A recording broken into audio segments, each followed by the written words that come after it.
Isabelle, vous êtes la directrice générale de la Fédération française d'études et briques et du CTMNC.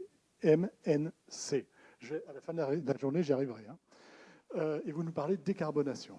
Tout à fait. Merci beaucoup Stéphane, merci à tous d'être avec nous. Vraiment, c'est un grand plaisir de vous accueillir pour cette journée technique, vraiment, sincèrement. Et je voulais peut-être avant de commencer rebondir un tout petit peu, si vous me permettez Stéphane, sur le caractère renouvelable. En fait, pour faire la synthèse de ce qui vient d'être dit, il se dépose chaque année plus d'argile dans les ouvrages, dans les ports, dans les fleuves, dans les canaux, que l'industrie des tuiles et briques n'en utilise. Beaucoup plus. Et c'est pour cette raison que nous pouvons dire que l'argile aujourd'hui, elle est renouvelable. Non seulement elle est renouvelable, mais elle se renouvelle chaque année par l'érosion des montagnes. Voilà, je ferme la parenthèse pour faire une synthèse du sujet de Frédéric. Voilà. Et donc moi, je prends la parole à cet après-midi pour vous parler des travaux de décarbonation de l'ensemble de la filière des tuiles et briques.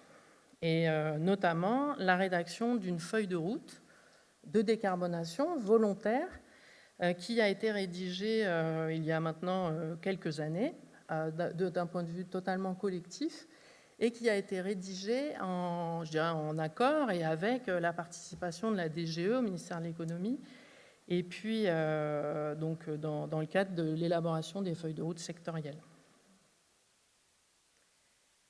Donc première planche pour vous expliquer à quel moment les émissions de CO2 interviennent dans le processus de fabrication des tuiles et briques. Donc vous avez ici sur ce schéma l'ensemble du processus de fabrication où on part finalement de la carrière, où on va extraire les matières premières. Ensuite, celles-ci sont apportées sur le site de fabrication.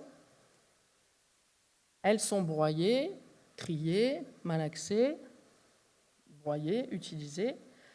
Et tous ces procédés-là sont déjà électrifiés. Tout ce qui est épierrage, broyage, malaxage, façonnage sont déjà électrifiés. Donc c'est pour ça qu'ils n'apparaissent pas dans le cadre rouge, qui est le cadre dans lequel il y a les émissions de CO2. Une fois les produits façonnés, donc pour les briques, elles sont extrudées au travers d'une filière. Pour les tuiles, elles sont extrudées puis bien souvent repressées pour donner la forme finale. Les produits sont séchés, donc dans des séchoirs. On ne peut pas cuire l'argile directement, elle contient trop d'eau. Il faut commencer par enlever cette eau pour pouvoir la cuire derrière. Les séchoirs, aujourd'hui, sont majoritairement consommateurs de gaz naturel pour produire la chaleur nécessaire au séchage. Une fois les produits séchés, ils sont convoyés de façon électrique, là aussi, par des convoyeurs, jusqu'au four.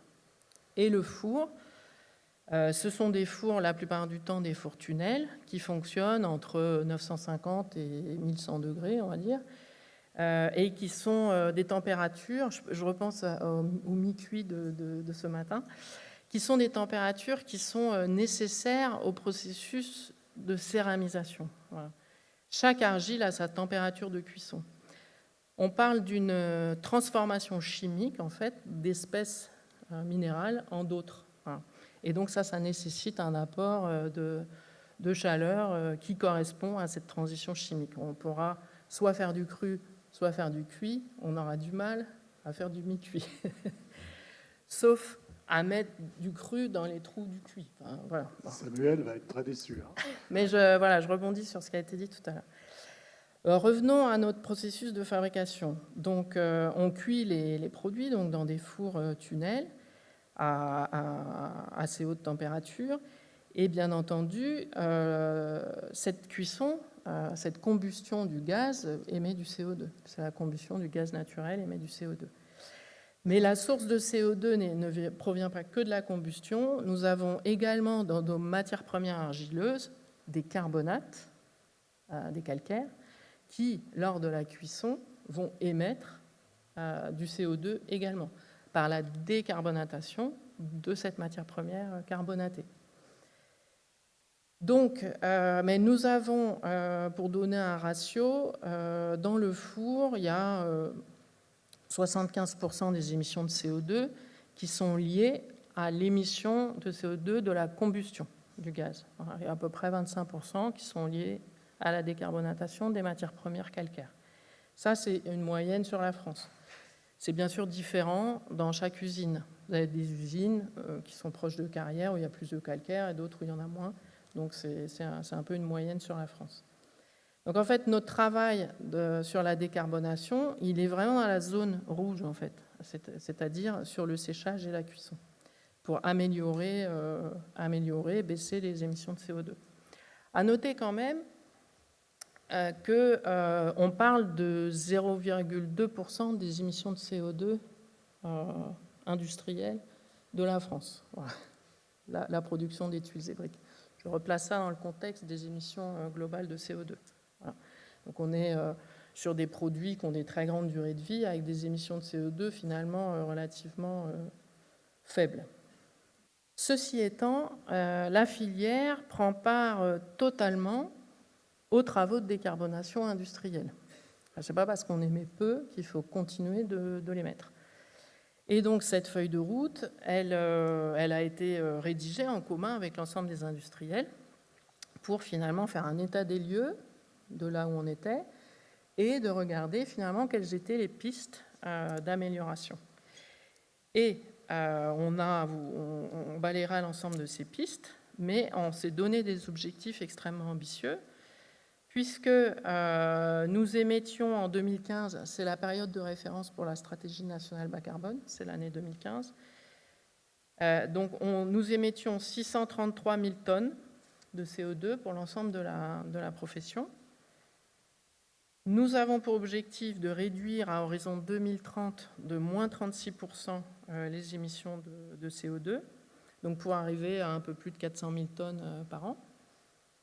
Et nous avons fixé l'objectif d'être à moins 82% des émissions de CO2 à horizon 2050. Donc on est dans la droite ligne de la stratégie nationale bas carbone, en tout cas toujours en vigueur aujourd'hui. Pourquoi 82 ? Eh bien, bon, je le dirai peut-être un peu après, il nous reste ces émissions de décarbonatation là, des argiles calcaires qui est plus difficile à traiter. Voilà, tout le reste, on peut le traiter par la combustion. J'ai bien compris, c'est un peu le même problème qu'avec le calcaire. C'est-à-dire que vous chauffez du calcaire qui dégage naturellement du CO2, c'est ça ? Absolument. Il y a une partie de nos matières premières argileuses qui contiennent naturellement du calcaire. Et donc ce calcaire, en cuisant, se transforme et émet le CO2 constitutif en fait, du calcaire. Voilà. Donc ça, c'était le diagramme de gauche. Et si vous regardez le diagramme de droite, c'est un peu la même chose, mais c'est exprimé en kilos de CO2 émis par tonne de produits fabriqués. Sur le diagramme de gauche, c'est la totalité des émissions de CO2 de la profession. Sur le diagramme de droite, c'est les émissions qu'on appelle spécifiques, c'est-à-dire en kilos de CO2 à la tonne fabriquée. Donc on était en 2015 à 158 kilos de CO2 à la tonne fabriquée. Donc ça, c'est pareil, c'est une moyenne globale sur l'ensemble de la production française. Juste, c'est mon dada, juste je veux vous donner quelques ordres de grandeur d'émissions à la tonne d'autres types de produits. Je ne vais pas rentrer dans la compétition des matériaux de construction, ce n'est pas le sujet. Pour faire du sucre, une tonne de sucre, c'est 400 kg de CO2 à la tonne. Une tonne de papier, c'est 200 kg de CO2 à la tonne. Voilà. Une tonne de terre cuite, c'est 158 kg de CO2 à la tonne. Voilà, gardez ça en tête. Voilà, on ne dit pas qu'on ne va pas décarboner, mais gardez ça quand même en tête. Quand on a un produit qui dure une centaine d'années et des siècles même en réalité, pour regarder la cathédrale d'Albi ou d'autres, voilà, on a émis du CO2 pour les faire, on a utilisé du gaz pour les faire, mais on est sur ces ordres de grandeur-là d'émissions à la tonne. Donc, en 2015. À noter, c'est le petit carré un peu rose-jaune, là, qu'en 1975, nous émettions pour la filière 256 kg de CO2 à la tonne. À cette époque, on cuisait au fioul les produits, en 1975. 1975, pour les plus âgés, comme moi, c'est le premier choc pétrolier. Et à cette époque, on a rédigé, avec le ministère de l'Équipement, à l'époque, la première feuille de route énergétique pour la filière des tuiles et briques. Et ça a conduit à convertir l'ensemble des fours de la filière, du fioul, au gaz naturel. Et grâce à ça, on est passé de 256 kg de CO2 à la tonne à 156 kg de CO2 à la tonne. Donc déjà un grand pas déjà de fait sur la période 1975-2015.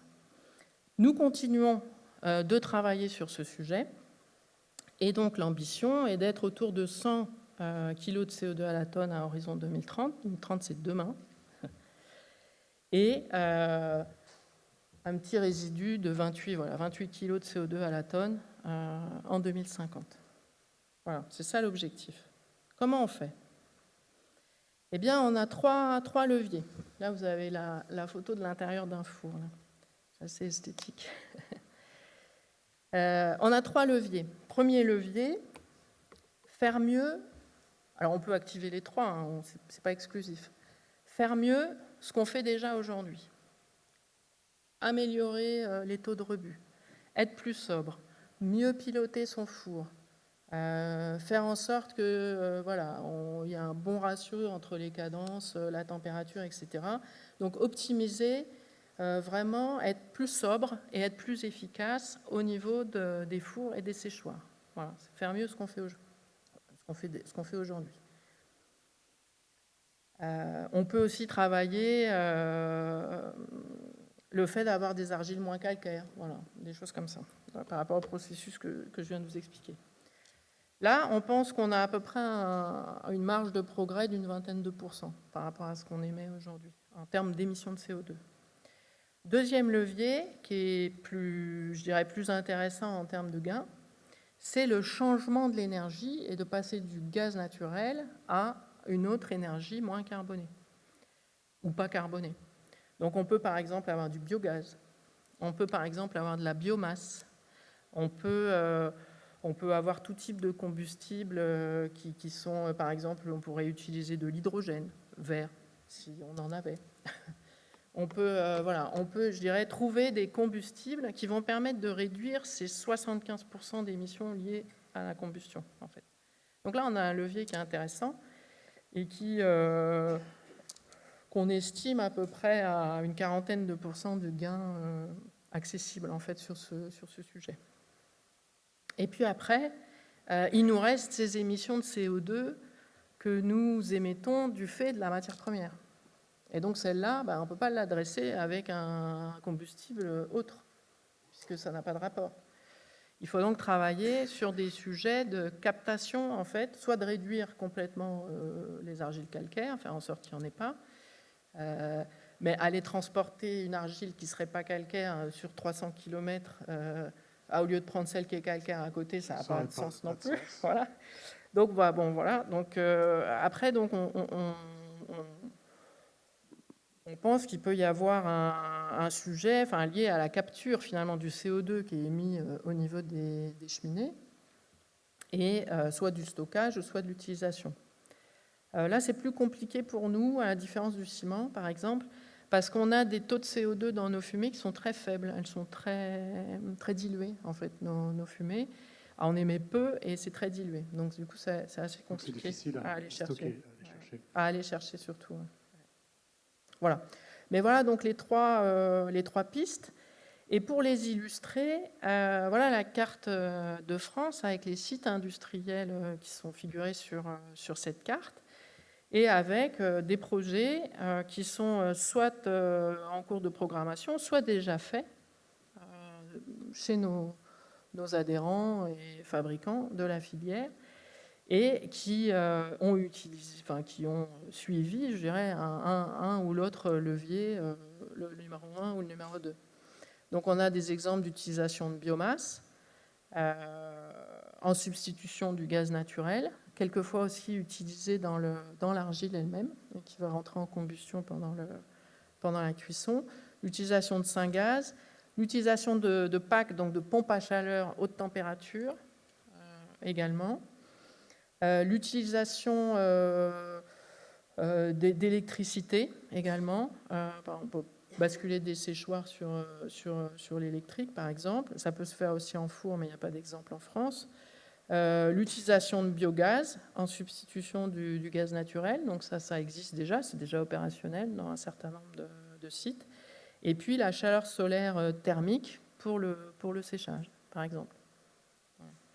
Donc après, il y a tout un tas d'autres pistes, il y a tout un tas d'autres projets. On peut, dans les zones où c'est possible, trouver de la géothermie aussi. Voilà, il y a tout un tas d'actions qui sont aujourd'hui déjà mises en place ou en projet qui sont illustrées sur cette carte. Je vous ai montré tout à l'heure les graphiques des objectifs. Permettez-moi maintenant de vous montrer où on en est sur les objectifs. Donc en 2015, on était à 633 000 tonnes, je vous le disais, d'émissions de CO2. En 2024, combien on a émis? Alors, on le suit chaque année. On a les données depuis 1975 au CTMNC. Donc on sait où on va. On sait où on va, on sait où on est, parfaitement, en termes de consommation d'énergie et en termes d'émissions de CO2. Donc en 2024, nous étions à 424 000 tonnes de CO2 émises. Vous voyez une bonne partie de la marche je dirais effectuée, où on est à moins 33%, là où on vise moins 36% en 2030. Donc on a fait déjà une bonne partie. Ça veut dire que 2030, vous y arrivez? Alors, ou pas? Oui, Stéphane. Alors, il faut noter que ce graphique-là de gauche, c'est le graphique des émissions totales de CO2. Il ne vous a pas échappé que le secteur de la construction ne se porte pas très bien non plus. Et donc, il y a derrière cette baisse deux facteurs. Le facteur de la baisse des émissions à la tonne, oui, mais il y a aussi la baisse de la production. Voilà, aussi. Vous le voyez aussi dans ce graphique.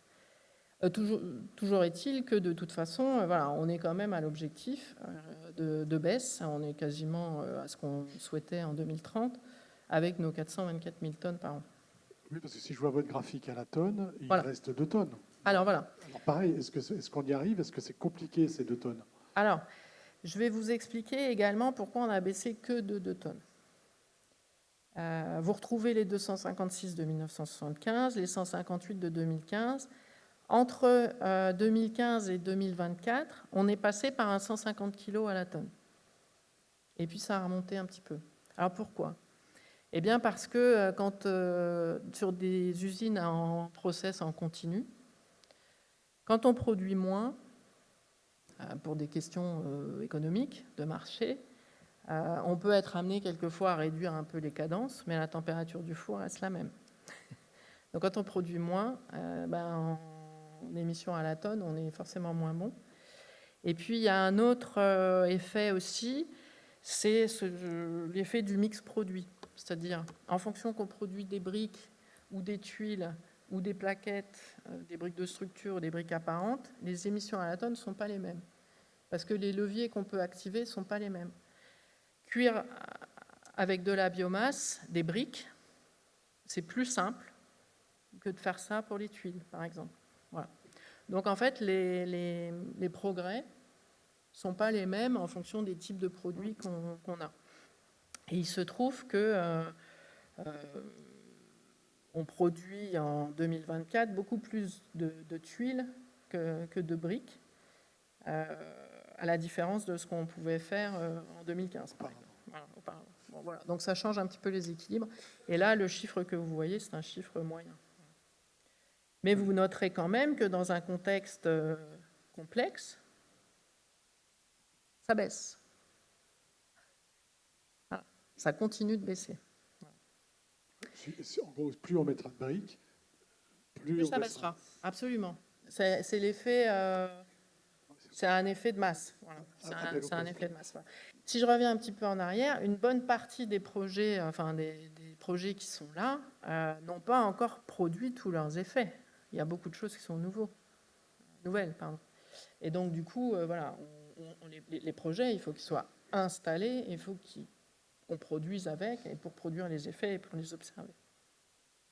Et bien sûr, on n'a pas encore les données 2025, on les aura qu'au mois de mars 2026. Voilà, vous voyez, j'ai terminé. Merci.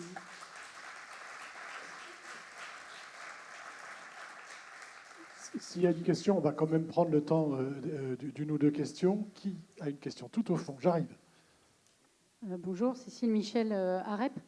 Je me posais une question. Vous utilisez beaucoup de chaleur, vous en produisez aussi beaucoup. Est-ce que vous avez réfléchi à des collaborations avec d'autres industries qui eux-mêmes produisent de la chaleur qui est perdue, ou vous-même, par exemple, de contribuer à du chauffage urbain, enfin des choses comme ça, quoi. En gros, est-ce que cette chaleur dont vous avez besoin et que vous émettez peut servir à d'autres et donc contribuerait d'un point de vue global à réduire les émissions. Voilà. Alors, au niveau de la fédération, c'est un peu, ou du centre, c'est un peu compliqué, mais après, à l'échelle industrielle, moi, quand j'étais chez un des industriels, c'était une réflexion, en effet, qu'on avait un petit peu sous l'idée d'un écosystème local. Alors, sur la chaleur qu'on produit, nous, il y a plutôt eu des solutions de récupération de cette chaleur, en fait, par exemple, de récupération de chaleur fatale du four pour l'envoyer sur le séchoir. C'est plutôt ça qui a été développé. Et en revanche, pour l'utilisation de chaleur qui serait produite par un autre acteur du territoire, ça, il y a eu des approches comme ça. Alors, je ne sais pas ce que ça avait donné à une époque au Mureau. En effet, il y avait un gros producteur de chaleur à côté. Il y avait des discussions avec lui pour pouvoir utiliser cette chaleur dans le cadre du séchoir. En effet, voilà. Mais après, si je dirais, c'est à l'échelle de chaque industriel, parce que là, on est vraiment à l'échelon local.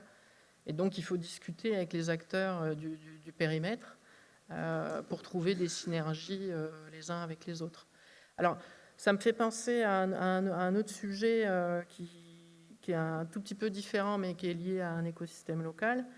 Vous avez par exemple à Chagny, en Bourgogne, le syndicat d'ordures ménagères qui collecte les ordures ménagères du coin. La partie fermentée cible est utilisée pour fabriquer du biogaz à proximité directe d'une des usines, et ce biogaz est utilisé par l'usine. Et donc, mais ça, c'est des projets qui se font à l'échelle d'un industriel, à l'échelle locale, et en discussion avec tous les partenaires, je dirais, du secteur. Mais ça existe, ça fonctionne aujourd'hui. Une dernière question courte, s'il vous plaît. Bonjour, Baptiste Lobjoie, architecte. J'ai une question qui est aussi en lien avec la présentation d'avant, par rapport à ces dépôts de sédiments dont on a parlé. Et aujourd'hui, si je comprends bien, les argiles qui sont utilisées, ce sont des argiles de carrière.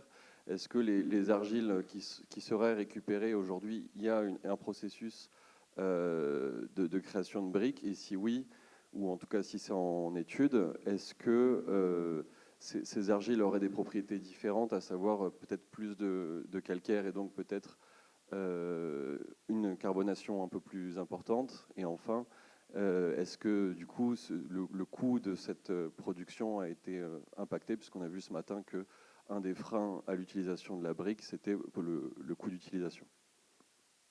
Alors, ça fait beaucoup de questions. À ce jour, en tout cas pour la première, à ce jour, il n'y a pas d'utilisation de sédiments dans une usine de terre cuite, voilà, à ce jour. Peut-être pour d'autres raisons. Les sédiments contiennent énormément d'eau. Voilà.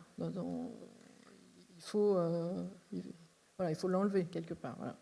Il y a d'autres contraintes, je dirais, hors le sujet. Après, sur les caractéristiques minéralogiques, elles ont, Frédéric n'a pas eu suffisamment de temps pour tout présenter, mais elles s'inscrivent dans un cadre minéralogique de référence.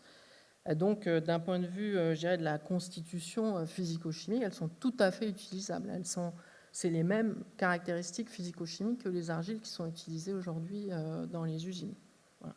Après, Est-ce qu'elles contiennent plus de calcaire ou pas? J'en sais rien. Peut-être que ça dépend des zones d'atterrissement. Ouais. Du coup, je vais répondre brièvement. En fait, tout dépend du bassin versant qui est érodé. J'ai un exemple dans le sud-est de la France, sur la Durance. C'est très calcaire. Donc oui, il y a beaucoup de calcaire et il faut le gérer.